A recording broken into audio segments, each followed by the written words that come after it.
Hello and welcome to Lunchtime Politics on Channels Television. I'm Millicent Walker. On the news this hour, on his first day as president for a second term, President Muhammadu Buhari jets out of the country to attend the summit of the Organization of Islamic Cooperation in Saudi Arabia.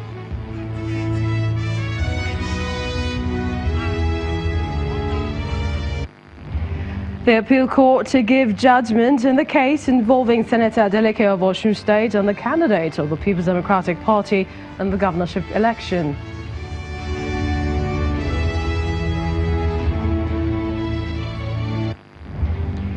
A newly sworn-in governor of Oyo State, Mr. Seyi Makinde, has given orders that all local government authorities, local council development authorities be dissolved with immediate effect, places embargo on all local and state government accounts until further directives.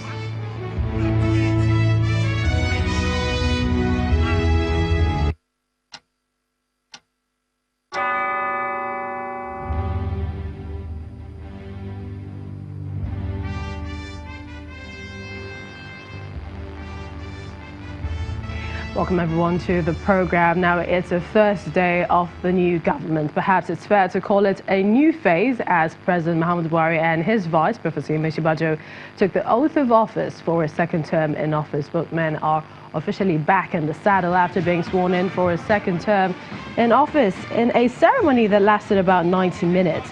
The president and his vice took their oath of allegiance as administered by the acting Chief Justice of Nigeria, Justice Tanko Mohammed.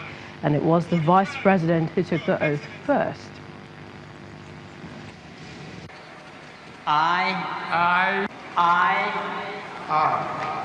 Yemi Osinbajo,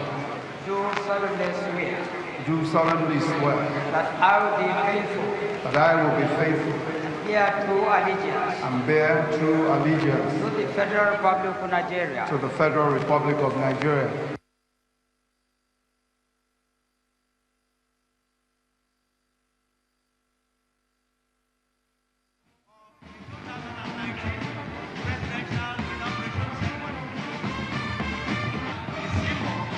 And then comes the President and Commander-in-Chief of the Nigerian Armed Forces, President Muhammadu Buhari.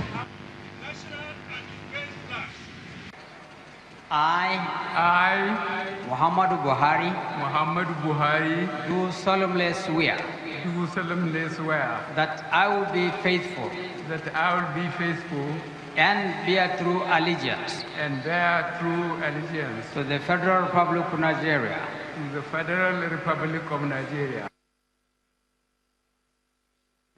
There was no acceptance speech by the president following the federal government's decision to make it a low-key event. Now, after the swearing-in comes the inauguration dinner, and so there was an obvious absence of President Buhari at the presidential inauguration dinner last night. The president is said to have departed Abuja for Saudi Arabia to attend the summit of the Organization of Islamic Cooperation in Mecca. At the dinner, Professor Osinbajo jokingly thanked the President of the Senate, Dr. Bukola Saraki, for taking advantage of the vacuum between the expiration of the tenure and the swearing-in event the following day. He thanked the Senate President for not taking advantage of that vacuum before the presidential inauguration.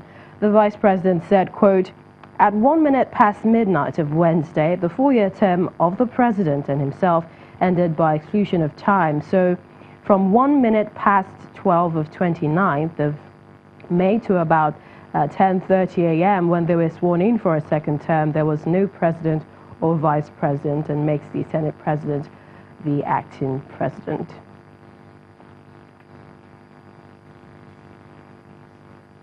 Well, Nigeria's President Muhammadu Buhari is expected to depart the nation's capital, Abuja, today, and to attend that summit, the Organization of Islamic Cooperation. It's holding on Friday and in Mecca, Saudi Arabia, and it's the 14th session of the summit with the theme "Hand in Hand Toward the Future."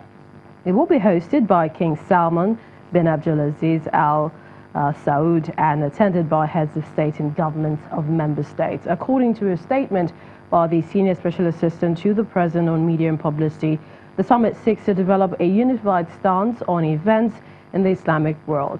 President Buhari is expected to address the forum and underscore the need for member countries to unite and work together to combat common challenges such as terrorism and violent extremism. The president is expected to return to the country on Sunday, June the 2nd.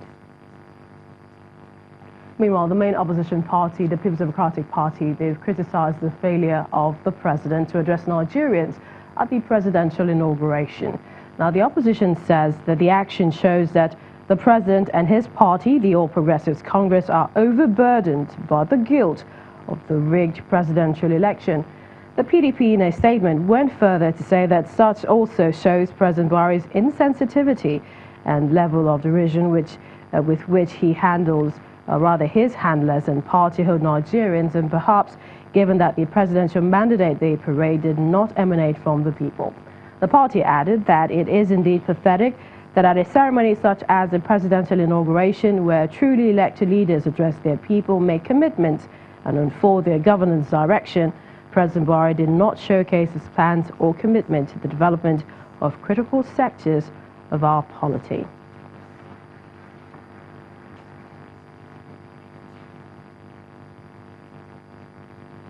Well, let's now go live to the presidential villa, and that's the nation's capital, to get a sense of what the atmosphere is. But before we talk to our correspondent, joining us now, as we can see, is the lecturer of mass communication, Dr. Abiodun Adeniyi at the Bayes University. Thank you so much for joining us at this time. And let's talk to you following yesterday's inauguration. Like many others, were you expecting a speech by the president? And, you know, he didn't deliver one. Were you disappointed? Oh, yeah, Millicent, like many Nigerians, it was unfortunate. It was hardly excusable that the president didn't talk to us on what his agenda for the next 4 years is going to be, because the speech will have set the tone for us to complete the takeoff stage towards attaining the cruising heights, you know, as we move into the second and last tenure of his administration. It's okay to also say that we cannot have too much of communication, but we can have too less of it. With what we witnessed yesterday, it was one less communication too many. But we can console ourselves again in the fact that June 12th is not too far from now. Perhaps everything they will have told us yesterday, they will tell us again, or rather they're preparing to tell them to us on the 12th of June. But the point we're making is that if there was a speech yesterday, we'll have internalized it, we'll have digested it, and we'll have readied and steadied ourselves for the next 4 years of the last lap of President Muhammadu Buhari's administration. So, and it speaks to the fact that perhaps sometimes our leaders want to take us for granted, but we'll have to continue to admonish them. We'll have to continue to advise them not to do this, you know, for the sake of good governance and good spirit, as envisioned in the tenets of democracy. So, Mr. Adeniyi, you would want to hear a speech May 29th and then also hear another on Democracy Day. Yeah, that's the point I'm making, really, that communication, practically in most cases, you can't have too much of it, especially in a democratic dispensation. But if you communicate less, you create room for so many uncertainty. And it's a kind of psychological punishment. You are depressing the psyche of the populace, because the kind of information that you're expected to give to them, you are denying them of these, and there will be an absence of stimulation. Do not forget that we're in an age of information flow. You do not want wrong information, wrong conjectures around your policies and program. And the only way you can diffuse this, the only way you can avoid this, is by feeding them with information at the right time, at the right moment, and when the expectations are high, that such information will come. But if you deny them, you're causing a problem for yourself, you are creating room for conjectures, which is not really good. If you ask me again, I think there was a failure yesterday, not just in giving us a speech, but in giving us enough reason why that speech was not given. So 2 planks of failure, which shouldn't be the case. if the president is to succeed in his second term. All hopes are high.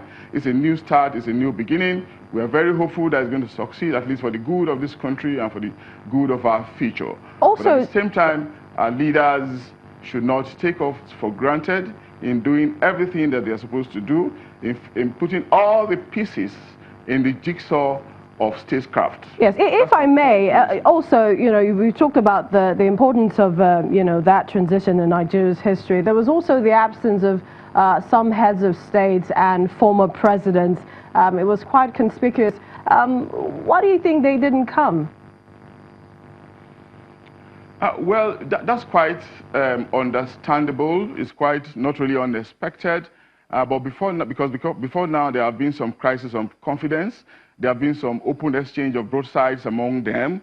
So if they are reflecting it in their obvious absence or in their physical absence at the inauguration, it's not unexpected and it's not strange. But let's not forget also that the government explained that it's going to be a low-key event. Well, we can also understand it to say that perhaps because it's low-key, these big wigs were not there. We expect them to be there on June 12 anyway, when the bigger event will take place. But if they are not there, then it's going to become very worrisome, very concerning, because we need all hands to be on deck, in the process of nation building. And occasions like these are very important in the annals of a nation's history. And these figures that we have mentioned are very important people. They are legends in the evolution of this country's history, and we cannot undermine their influence. If they are angry at any point in time, it's important to continue to cut them because we need their wisdom. And again, the onus is largely on the part of the leaders, to be up and doing, to make sure that all interest groups, all persons or personalities are involved, in the process of nation building, like we have said. And they shouldn't, like we keep saying, they cannot afford to shirk this responsibility, Millicent. And the last question, a few people have said that the president is determined to leave a landmark legacy since this is, the last 4 years in office. Are you optimistic about that? Oh yeah, I am very optimistic, and do not forget that it's an identified thing. It's something that has been mouthed severally, that the president is a man of integrity, the president is a man of high reputation, and apart from his pronouncements, we've seen it in his action. He is a man who over the years has held several offices, but has not obviously amassed wealth as so many of his peers have done. So this is okay, really. It is good for us, but we're also saying that this kind of traits should permeate all the dimensions of his leadership. It shouldn't just be an oasis of integrity.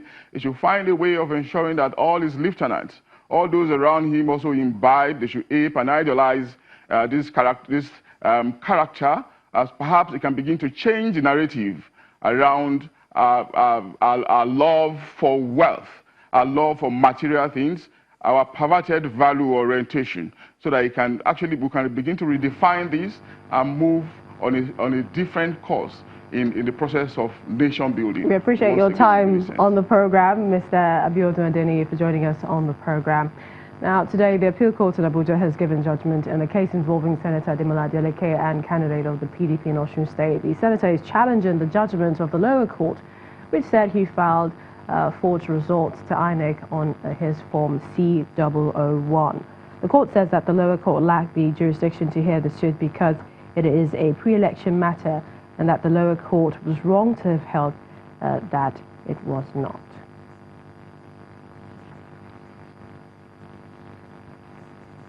Well, still to come on the program, should President Buhari be looking at restructuring Nigeria now that he's gotten a second term in